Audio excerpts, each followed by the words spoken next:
વિદ્યાર્થી મિત્રો, આપણે ડિગ્રી ઓફ કમ્પેરિઝનમાં અભ્યાસ કરી રહ્યા છીએ.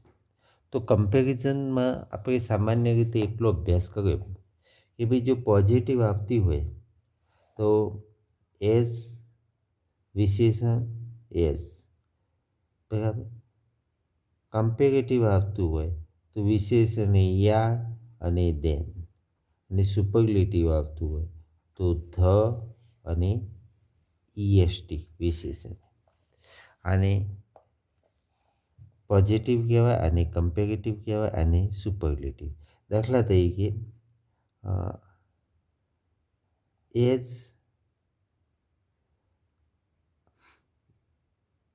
સ્મોલ એસ તો આ પોઝિટિવ થઈ,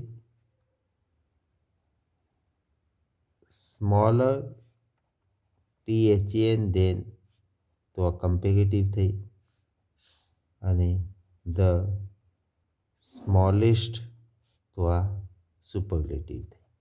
આ ત્રણ વસ્તુ આપણે બરાબર યાદ રાખીશું. હવે એના માટે થોડો આપણે અભ્યાસ કરીએ, વાક્ય બનાવીએ. ખાલી જગ્યાઓ હાઉ ટુ એક્ઝામમાં કઈ રીતે પૂછાઈ શકે છે, પરીક્ષાની અંદર કઈ રીતે પૂછાય છે, એનો થોડો અભ્યાસ આપણે કરીશું.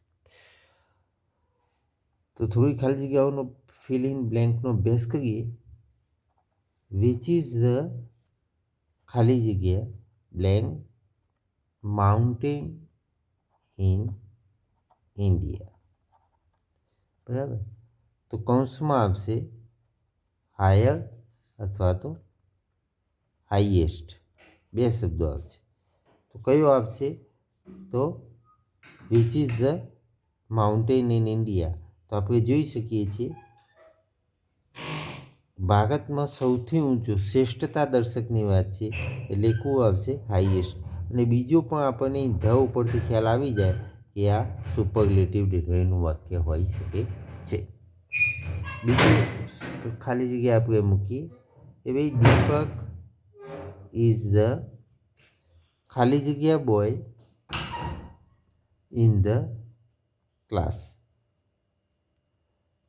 હવે કૌંસમાં બે શબ્દો આપ્યા હોય, મોર હેલ્પફુલ અને મોસ્ટ હેલ્પફુલ. તો દીપક ઇઝ ધ ખાલી જગ્યા બોય ઇન ધ ક્લાસ. તો અહીંયા પણ ધ આપવામાં આવ્યો છે અને આખા ક્લાસમાં દીપક, તો એ શું આવશે? મોસ્ટ હેલ્પફુલ, એટલે કે સુપરલેટિવ ડિગ્રી આવી શકે છે. ત્રીજું વાક્ય આપણે પરીક્ષામાં પૂછાય, માય શર્ટ ઇઝ ખાલી જગ્યા યોર. તો વ્હાઇટર ધેન અને ધ વ્હાઇટેસ્ટ. તો બે વ્યક્તિની જ વાત છે, આપણે જોઈ શકીએ છીએ ફક્ત બે વ્યક્તિની, મારી માય શર્ટ અને યોર શર્ટ, તો બેની જ વાત છે. તો જ્યારે બે વચ્ચે સરખામણી થતી હોય તો પોઝિટિવ આવે અથવા તો કમ્પેરેટિવ આવે. તો અહીંયા વ્હાઇટર ધેન, મારો શર્ટ તારા કરતાં પણ વ્હાઇટર છે એવું કહેવા માટે વપરાય છે, બરાબર. હવે બાકીનું એક ખાલી જગ્યા પૂછીએ. તો ડાયમંડ્સ આર ખાલી જગ્યા ધેન ગોલ્ડ. હવે કૌંસમાં આપ્યું છે મોર એક્સપેન્સિવ અને બીજું આપ્યું છે મોસ્ટ એક્સપેન્સિવ, બરાબર. તો બે શબ્દો આપે છે. તો આના ઉપર ડાયમંડ આર, જો ધેન શબ્દ પકડવાનું થાય તો ધેન જ્યારે આવતું હોય THN તો એ કમ્પેરેટિવ હોઈ શકે, અને કમ્પેરેટિવ હોઈ શકે એટલે ડાયમંડ, અને બે જ ની વાત છે, ડાયમંડ અને ગોલ્ડ બે જ વિકલ્પ આપેલા, બે બાબતની સરખામણી છે. તો એક સમૂહ સાથે હોય તો સુપરલેટિવ આવે, બે સાથે હોય તો પોઝિટિવ આવે ક્યાં તો સુપરલેટિવ આવે, કમ્પેરેટિવ આવે, પોઝિટિવ આવે અથવા પણ ધ્યાન આપેલું છે એટલે હંમેશા શું આવી શકે છે? More comparative, more expensive. Diamond are more expensive than gold. Diamond is gold કરતાં પણ મોર એક્સપેન્સિવ, એટલે વધુ એક્સપેન્સિવ છે. આગળ જોઈએ. Very few countries are as ખાલી જગ્યા એઝ ઇન્ડિયા. બરાબર. તો કૌંસમાં આપ્યું છે બ્યુટીફુલ અથવા તો મોર બ્યુટીફુલ. તો વેરી ફ્યુ કન્ટ્રી અને વેરી ફ્યુ અથવા નો અધરવાળું વાક્ય સામાન્ય રીતે પોઝિટિવમાં આવે છે. તો very few country are as આપ્યું છે. એક બીજો શબ્દ આપણે પકડીએ તો એઝ કન્જેક્શનમાં હંમેશા પોઝિટિવ આવે, એટલે એમાં બ્યુટીફુલ આવી શકે છે. મોર બ્યુટીફુલ આવી શકે નહીં, કારણ કે કમ્પેરેટિવનું વાક્ય છે એટલા. અને એઝ ઉપરથી પણ આપણને ખ્યાલ આવી શકે છે કે કયો શબ્દ ત્યાં કયું વિશેષણ આવી શકે છે. પૂંજા ઇઝ મોર ઇન્ટેલિજન્ટ ખાલી જગ્યા અનિતા. તો કૌંસમાં THN ધેન અથવા THN ધેન. તો વિદ્યાર્થી મિત્રો, મોર ઇન્ટેલિજન્ટ, મોર શબ્દ લગભગ એ કમ્પેરેટિવમાં આવે છે, અને કમ્પેરેટિવમાં આવતો હોય તો એના પછી ધેન શબ્દ આવે. આ ધેનના બે અર્થ છે, આપણે જોઈશું. એક ધેન એટલે ના કરતાં વધારે ઓછું એવું, અને બીજું THN ધેન એટલે પછી, ના પછી. તો આપણે ડિગ્રીમાં હંમેશા THEN વાળું ધ્યાન વપરાય છે. એટલે પરીક્ષામાં આવી જાય ખાલી જગ્યા, તો કયું ધ્યાન મૂકવાનું? તો THN ધ્યાન આપણે મૂકી શકીએ છીએ. THN ધ્યાન. પરીક્ષાની અંદર ખાલી જગ્યાની અંદર દાખલા તરીકે Raj is fastest runner in the school. બરાબર. ઓપ્શન આપ્યા છે એન અને ધ. આર્ટિકલની વાત આવી છે ખાલી જગ્યા. તો હંમેશા આપણે જોઈ શકીએ કે EST આવ્યું એટલે સુપરલેટિવમાં હંમેશા ધ જ આવે છે.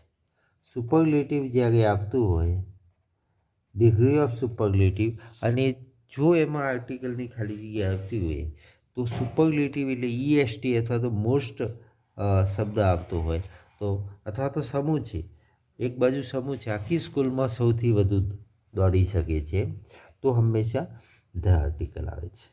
બરાબર. માય કેટ ઇઝ ખાલી જગ્યા પ્લેફુલ ખાલી જગ્યા માય પપી. તો આમાં કૌંસમાં એઝ સોએઝ એઝ ધેન આવી ઓપ્શન આપ્યા હોય તો હંમેશા આપણે જોઈ શકીએ પોઝિટિવ છે અને હકાર છે, એટલે એમાં એઝ કન્જેક્શનનો ઉપયોગ થઈ શકે છે. રાધા ઇઝ ખાલી જગ્યા બ્યુટીફુલ ધેન ગમા. તો આપણે જોઈ શકીએ છીએ THN ધેન છે અને બ્યુટીફુલ શબ્દ આપે છે.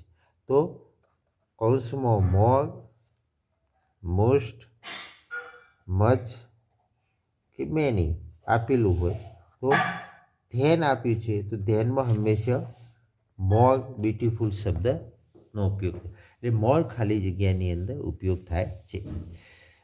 વિદ્યાર્થી મિત્રો, બીજી એક રીતે પણ પૂછાય છે કે જેમાં વાક્યના પાર્ટ અલગ અલગ છે, એમાં અલગ અલગ ભાગ આપેલા છે, એને આપણે ક્રમની અંદર ગોઠવવાના થાય. દાખલા તરીકે ધ લીડ ઇઝ મેટલ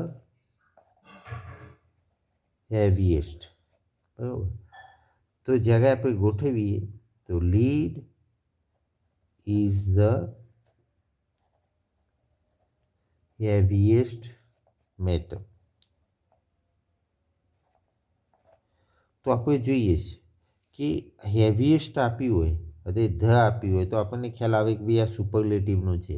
તો પછી એ રીતે આપણે વાક્ય રચના બનાવવાની થાય. તો lead is the heaviest metal, બરાબર. તો આપણે lead is the heaviest metal એ રીતે વાક્યક્રમમાં ગોઠવવાનું થાય. ઉલટ સુલટ ભાગ પૂછવામાં આવ્યા હોય તો.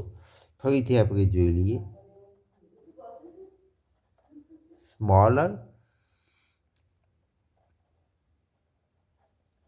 Rajkot is Ahmedabad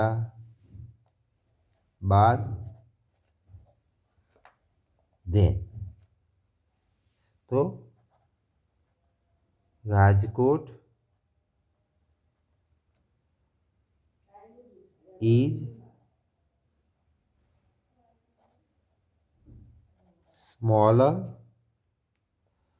than Ahmedabad. તો રાજકોટ આપણે લીધું is smaller than Ahmedabad. Rajkot એ સ્મોલર ધેન અહેમદાબાદ, અમદાવાદ કરતાં સ્મોલર છે. તો વાક્યના ભાગને ગોઠવવાનું થાય. એક આ રીતે પૂછાય છે. બીજી એક રીતે આ રીતે પણ પૂછાય છે. દાખલા તરીકે Atul is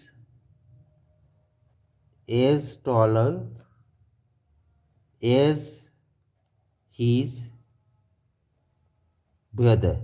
Atul is as taller as his brother. હવે એમાં પૂછવામાં આવે કે ભાગને કરેક્શન કરો. તો ખોટો ભાગ કયો છે? તો આપણે જોઈ શકીએ છીએ કે આ ભાગ ટોલર ના આવી શકે. તો શું આવે? Atul is as tall as his brother. દાખલા તરીકે this well is deep than that one, બરાબર. તો this well is deeper than that one. તો ડીપર આવે છે, ડીપ આવે નહીં, કારણ કે ધેન કમ્પેરેટિવનું છે એટલે. દાખલા તરીકે today is hotter than yesterday. તો today is hotter than, THEN ના આવે પણ THEN નહીં પણ THN ધેન યસ્ટરડે. આ સુધારો થાય, બરાબર.